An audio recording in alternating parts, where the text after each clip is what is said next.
tadi well-being, ekonomi atau eko apa tadi? Ekososialisme. Nah, ekososialisme itu pada dasarnya adalah gimana kita melihat dunia itu tuh mengurangi dampaknya pada eko atau rumah kita ini, tapi juga berkeadilan sosialis.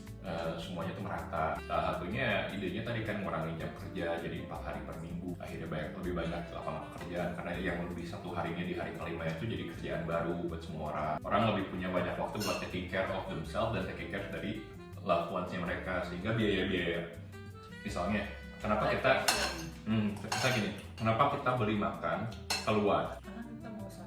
Dan kita mungkin nggak punya waktunya karena kita 5 hari kerja. Nah, tapi kalau kita ngurangi waktu itu, kita tuh punya waktu buat masak sendiri, ngulik skill masak kita, sehingga kita upskill gitu. Pasti ada konsekuensinya ya ke sistem yang sekarang, tapi maksudnya itu tuh meningkatkan banyak hal di level individu dan kolektif. Saya ada kegiatan-kegiatan yang dulunya nggak bisa terjadi karena semua orang capek di hari Minggu, terus hari weekend tuh waktunya family time. Hari Jumatnya sekarang bisa berkolektif, kayak misalnya bikin koperasi repair.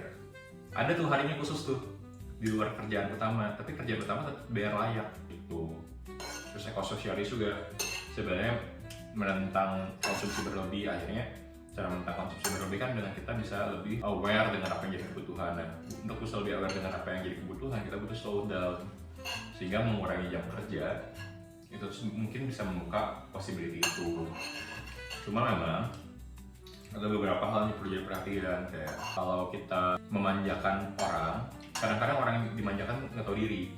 Iya, bener, aku juga. Jadi pemalas. Kadang bingung juga ya. Jadi pemalas. Makanya kan orang Indonesia hardworking banget kan. Kalau untuk orang WHP dan sebagainya itu kelihatan etos kerja kita tuh lebih hardworking. Karena nggak punya well-being yang baik di Tuh. negara kita. Ya kelihatan dari orang tua kita yang mungkin sepupu kita yang kerja banget gitu ya. Kayak kalau nggak kerja tuh bermasalah, kalau nggak buka toko tuh jadi masalah. Khawatir. Nah itu sebenarnya kan ada akar yang lain. Jadi aku tidak memungkiri bahwa kalau kita bergerak ke arah situ ada konsekuensi yang kita nggak kebayang gitu, unintended konsekuensi di ekososialisme itu. Cuman menurut aku visinya ke sana karena pasti ada aja lah gesekan dan transisi mau dari fossil fuel ke renewable gitu, dari private ke public, pasti ada aja masalahnya. Bagus banget. Apa?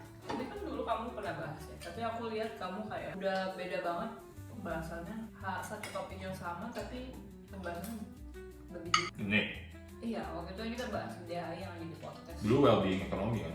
Ini kan malah yang ekonomi juga. Ya cuman konsep ekososialisme itu lebih Ekososialisme. kencang di aspek sosialnya, kan distribusi well. Kalau well-being kan lebih ke saya. Kalau ekososialis itu bikin orang lebih kan sosialis. Jadi distribusi. Terus misalnya kita membangun aset kolektif, misalnya yang sering kita contohin vacuum cleaner. Gak semua orang harus punya vacuum cleaner. Kan bisa sharing. Kalian bisa sharing, tapi kita bangun sistemnya gitu. Jadi kita less ekstraktif di material-material yang lebih langka. Gak semua orang harus punya EV. Oke, punya EV nggak apa-apa. Mungkin per 5 rumah atau per 10 rumah atau per 20 rumah satu. Mungkin 5 rumah lah gitu ya. Tapi bisa diganti. Kita bikin sistem jadwal. Kalau enggak kita bisa koperasi mobil listrik, tapi pakai bareng-bareng. Jadi kalau misalnya aku mau pergi hari ini sama kamu, kita bikin dulu janji sehari sebelumnya, kita booking, itu aset bersama. Tapi modalnya modal bareng-bareng. Itu tuh bisa gitu. Ekososialis tuh kayak gitu modelnya. Koperasi, pangan, seni tani, itu tuh udah arah ekososialis sebenarnya. Karena kita mikirin kesejahteraan bersama. Dan biblical banget menurut aku. Gitu pemikiran-pemikiran. Bagus. Aku nanti tolong yang tanya ke ini orang Bromonya. Kita mau bikin podcast sengaja di atas boleh nggak? Nggak boleh ya? Mesti boleh lah ya? Di atas tuh di mana? Di puncak. Enggak, pas kita lagi di situ kan pasti kan ada lihat suasana, itu kita dibiarin berdua kan? Iya, paling 30 menit, nggak usah setengah jam. Aku mau ngomongin tadi bagian ekonomi, tapi aku mau ngomongin aspek personal kamu ada mimpi untuk punya NGO, dan aku punya background mamaku kapitalis yang kemarin itu. Maksudnya kayak ini orang relate banget, mamaku kan kayak gitu, terus kayak pembahasannya Dia pecah. Nggak bisa satu, soalnya kalau lagi di Bromo, sunset 30 menit sampai sejam. Ya sunrise. Terus ke kawah setengah jam lah paling lama di unit itu di dicip, jadi bisa. Tapi ingat ada orang lalu lalang, jadi kan. Ya, nggak apa-apa. Nah tapi kan kita nggak tahu dia hari kita lagi pergi, Lagi lama terus lagi hujan atau enggak, atau lagi gerimis atau enggak. Jadi harus ke situasi sih. Tapi kalau 30 menit harusnya bisa. Dan itu nggak perlu nanya ke turnya karena itu kita private. kita ini yang pengen sih, soal kayak kan backgroundnya alam, terus pembahasannya cukup tajam dan sebenarnya jadi satu hal krusial pembahasan sustainability. Kayak ini ujungnya sebenarnya ini gitu kan. Dan akar masalahnya kan soal kapitalisme ini karena habit mau entertain yourself, kayak self love gitu kan. Ya mungkin nggak apa ya, aku nggak tahu ya self love tuh pasti nggak self love pasti kapitalis gitu. Iya tapi bisa dia jadi udah menyerempetnya malah ke kapitalis. Iya. Nggak apa-apa lu beli terus kan, lo Atas nama self atas love. nama self love lu lagi pengen. Jadi labelnya Masa self lu love. pakai ini, gitu. Ya, tapi nggak berarti semua yang self love adalah kapitalis. Tapi kapitalisme bisa jadi mendorong self love yang super konsumtif. Itu bukan super sih, over konsumtif bisa sih. Ini kayak kapitalis kan artinya dia nyari kapital terus-terusan kan. Nah sebenarnya kapital tuh, nah bedanya gini, sosialis sama kapitalisme. Kapitalisme tuh accumulating wealth, mentalismenya tuh gitu. Semua diakumulasi. Dan ngumpulnya itu biasanya di kelompok atau orang tertentu doang. Sosialis, gak usah pakai eko, sosialis itu distribusi dari wealth. Jadi kita mendistribusi wealth.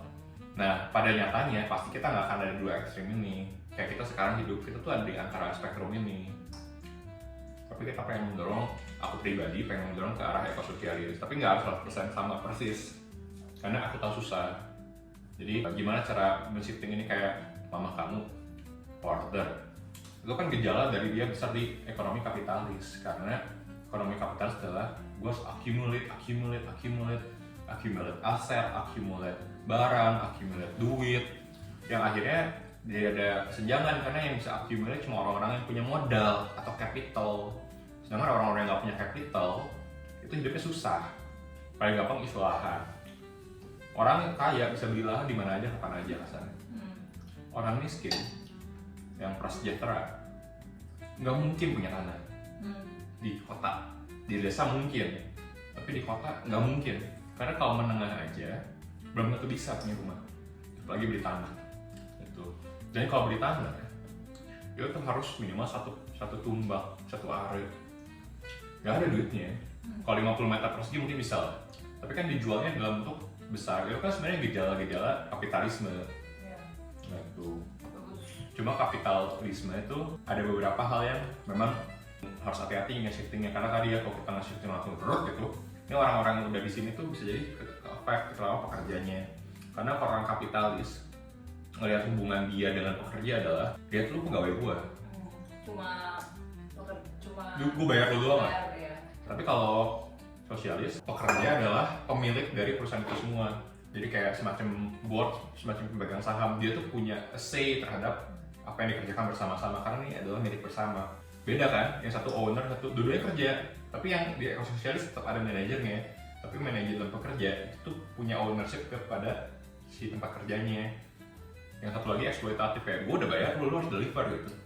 Nah itu juga terjadi kan di dunia kita, kayak kontrak kerja modelnya seperti apa. Gue harus deliver, pokoknya gue udah kasih lo segini, market price segini perjalanan. Nah itu sebenarnya ada gejala-gejala kita terpengaruh kapitalisme. Kalau mau ngomong misalnya kan sering banget ditanya, Kanu gimana caranya, anggaplah kayak menahan untuk gak beli gitu. Pertanyaannya tuh ada di batas itu gitu. Jadi kayak aku ngomong kan, oh ya karena aku tahu alasannya ini, sistem ekonomi kita ekstraktif dan bukan cuma ekstraktif di produksi doang, tapi sampai sampahnya juga kita nggak bertanggung jawab gitu. Jadi satu barang jadi wasteful banget. Nah gimana caranya orang paham ini dengan cara sangat simpel, kayak ini ada sistem kapitalisme, jangan mau diperalat sama kapitalisme. Kayaknya susah kalau langsung ke situ memang. Step pertama adalah tahu value system yang dia pegang apa. Nah itu PR terberatnya di situ kalau di level individu menurut aku. Kayak kayak kamu mendekonstruksi. mengetahui value hidup, tapi value hidup kadang-kadang ditentukan sama tekanan sosial juga. Iya, nah tapi kan setelah kita tahu, kan kadang gini masalahnya, kita jalani hidup, kita nggak sadar bahwa kita tuh hidup dengan value set itu selama ini. Yang bahkan bukan yang kamu inginkan. Ya kamu boro-boro ingin, kamu tuh nggak tahu apa yang kamu inginkan. Kamu tuh cuma jalan hidup kamu di bawah alam sadar kamu rasa itu adalah value set yang baik-baik aja. Gitu. Kamu tidak pernah mengkritisi value set kamu sendiri. Nah, itu yang perlu dibuat ruang itu, ruang buat berkontemplasi, berefleksi kayak oh ternyata ibu saya, ayah saya tuh kayak gini. Konsekuensinya saya menganut value-value seperti ini yang menyebabkan tindakan saya seperti ini. Nah, sadar itu first big step. Udah sadar. Yang berat kedua adalah deconstruct kayak atau unlearn. Dilepasin tuh value-value. Iya, karena kalau nggak deconstruct susah masuk value yang baru kan. Unlearn. Kayak aku juga belajar unlearn misalnya. Kalau sampai rumah ini hilang, let's say gempa bumi, runtuh ini. Keberhargaan hidupku tuh tidak ditentukan dari apa yang aku punya. Memang aku jadi susah punya tempat tinggal, tapi that's another thing. Tapi aku masih hidup gitu. Jadi kayak kebaikan. Kalau nggak punya mobil tuh baik-baik aja loh. Bahkan dengan nggak punya mobil, aku tahu aku memberi value yang lain yang nggak bisa diberikan oleh orang yang punya mobil, ya kan, dengan bayar online dan sebagainya. Uangku tuh lari ke ekonomi lokal. Aku tidak accumulating wealth dan aku tidak hobi EV, aku tidak contributing to individual destruction gitu kan. Kalau si EV ini nggak di-share kemanfaatannya, jejak karbonnya dan bebannya tuh lebih gede dibanding kalau jadi collective asset. Kemarin aja kan sebenarnya kan kita dipermainkan juga marketingnya dari zaman dulu. Yang kemarin aku bilang yang cewek sebenarnya